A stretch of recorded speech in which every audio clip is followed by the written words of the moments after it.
चलो दोस्तों, तो अब देखते हैं French revolution and the idea of nation.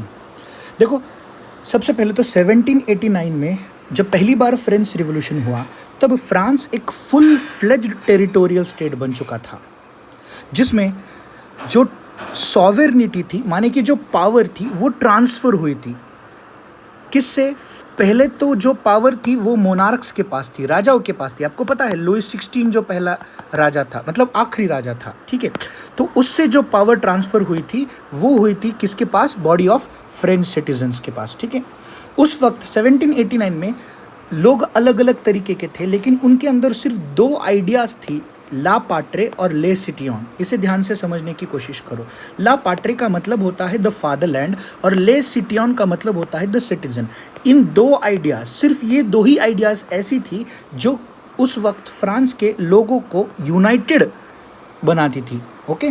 और सिचुएशन कुछ इस तरह से हो गई थी आफ्टर फ्रेंच रिवॉल्यूशन, जैसे लुईस 16 को हटा दिया गया था, तब लोगों के हाथ में एक नया झंडा था, फ्रेंच फ्लैग, जो कि 3 कलर्स का था, ट्राई कलर कहते हैं, ओके।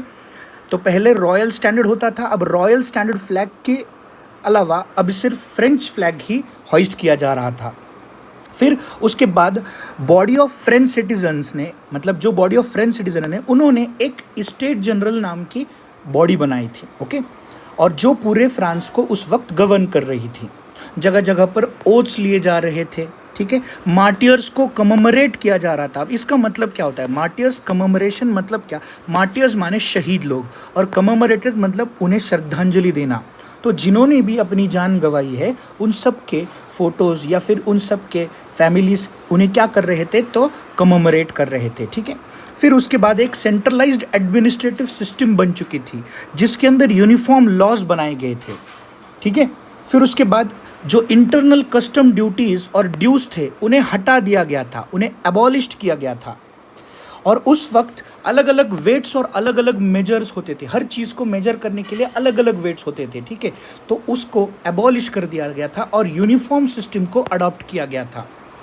जो अलग अलग भाषा बोलने वाले लोग थे उन्हें कहते हैं रीजनल डायलेक्ट्स, ठीक है। तो उन रीजनल डायलेक्ट्स को डिस्करेज कर कर फ्रेंच मतलब फ्रांस में सिर्फ फ्रेंच भाषा एक कॉमन लैंग्वेज बन चुकी थी आफ्टर 1789। और एट लास्ट उन जो रेवोल्यूशनरीज थे, फ्रेंच रेवोल्यूशनरीज थे, उन्होंने ये डिक्लेयर किया कि उनका मिशन है। उनका क्या है मिशन? उनका मिशन है कि जो जितने भी सारे यूरोप के लोग हैं, उन यूरोप के लोगों को क्या करना है? फ्री करना है, लिबरेट करना है। किससे लिबरेट करना है? तो डेस्पोटिज्म से लिबरेट करना है, ठीक है। Thank you so much, I hope you understood. ऐसे और सारे वीडियोज़ के लिए आप मेरे चैनल को सब्सक्राइब कर सकते हो। बेल आइकॉन दबाना मत भूलिए। सब्सक्राइब करें, लाइक करें और शेयर करें। Thank you so much.